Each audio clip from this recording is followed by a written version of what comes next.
ranking every superhero movie of the decade so far from worst to best. Last place is Wonder Woman 1984, an absolute abomination of a film. Another DCEU disaster is Black Adam. This movie has no personality whatsoever and it looks like a bad video game cutscene. Number 20 is Eternals, the worst MCU movie in my opinion. So many uninteresting characters in this movie and it's basically just MCU Oscar bait. Number 19 is Shazam Fury of the Gods, which is disappointing because the first Shazam was so much fun. At number 18 I have Morbius. 17 is The Flash. I thought Michael Keaton's Batman and Supergirl were really good characters. But 2 Barry Allens gets old really fast and there's really no villain in this film. 16, Ant-Man and the Wasp Quantumania, just an absolute disaster. 15 is Birds of Prey. I love Margot Robbie as his character and Ewan McGregor was a fun villain, but overall this is just not good. Number 14 is Venom Let There Be Carnage. It's not good, but it knows it's not good. 13 is Thor Love and Thunder. The humor is abysmal in this, but I do think there are good elements like Jane's story and gore. Hit that like and follow button, but number 12 is Aquaman and the Lost Kingdom. Definitely a downgrade from the first, but some really great action in this, and it's still fun. Number 11 is The Marvels. I love the chemistry between our main 3 Marvels, but overall this is just not great, and one of the most forgettable villains I've ever seen in my life.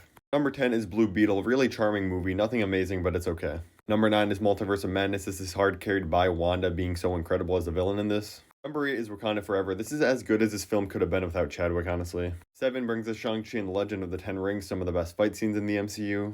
At number 6 is Zack Snyder's Justice League. I do think his story he was telling actually did need this 4-hour runtime. Now, number 5 is Spider-Man No Way Home. Just hear me out on this. Theater experience, first time watching, an absolute 10 out of 10, perfect. But on rewatches, I've realized the first 45 minutes to an hour of this film is kind of a complete mess. Like, everything with Doctor Strange is just not that great. Then once we get Green Goblin in the movie and the apartment fight scene and Aunt May's death, then things really ramp up and it's an amazing film from there on out. At number 4 is The Suicide Squad. And I honestly just think this is a more consistently great film from beginning to end than Spider-Man No Way Home. Just such a great cast of characters and the humor is firing on all cylinders. It's an amazing film. Hit like and follow quick, but at number 3 I have Guardians of the Galaxy Volume 3, another James Gunn movie. I love how they handled Star-Lord and Gamora's relationship in this movie. And while obviously the film is super funny, the emotional stuff really works well here with Rocket. It's just a masterpiece. At number 2, we have The Batman with Robert Pattinson, an absolutely incredible movie. And honestly, he could end up being the best Batman that we've ever seen. Just the visuals and the atmosphere of this film and the sound design alone are incredible, and it's also just a great Batman story. Let me know what your number 1 is. Mine is still Across the Spider-Verse. This is just a peak film. One of a kind visuals and animations, an amazing soundtrack, and every single character is just so good.